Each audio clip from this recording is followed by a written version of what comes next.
সবাইকে নমস্কার জানিয়ে বলছি, প্লিজ দয়া করে কেউ কাউন্টিং এজেন্টরা এবং প্রার্থী ক্যান্ডিডেটরা তারা ভোটিং এলাকা ছেড়ে আসবেন না।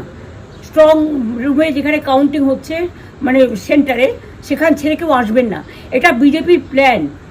প্রথম 2-3 রাউন্ডে আমি কালকে থেকেই বলছি যে ওদেরগুলো আগে দেখাবে, আমাদেরগুলো পরে দেখাবে।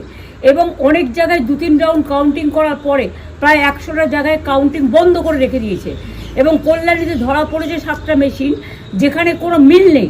এটা টোটাল ফোর্সফুলি সেন্ট্রাল ফোর্সকে দিয়ে চারিদিকে তৃণমূল কংগ্রেসের উপর অত্যাচার করছে, অফিস ভাঙছে, জোর করে দখল করছে। এসআইআর নামে আপনারা দেখেছেন ভোট লুট করেছে যাতে যে সিটগুলো জিততে পারে। কিন্তু এখনও এমন 70টা সিট আছে, 100টা সিট আছে যেগুলো আমরা এগিয়ে আছি, সেগুলো বলছে না। টোটালটাই মিথ্যে নিউজ খাওয়াচ্ছে। আগে ডিআইসিও এই খবরগুলো দিত, কিন্তু তাকে কালকে চেঞ্জ করে দেওয়া হয়েছে। টোটালটাই ইলেকশন কমিশন নিজের ইচ্ছে মতো খেলছে, এবং সাথে কেন্দ্রীয় বাহিনীকে নিয়ে। এবং আমাদের পুলিশরা টোটাল মাথা নত করে কেন্দ্রীয় বাহিনীর আন্ডারে কাজ করছে।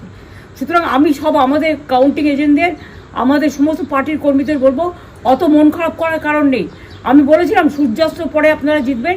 3 রাউন্ড 4 রাউন্ড কাউন্ট হলেও এটা 14 রাউন্ড থেকে 18 রাউন্ড কাউন্ট হয়, তখন আপনারা জিতবেন। Wait and see, watch.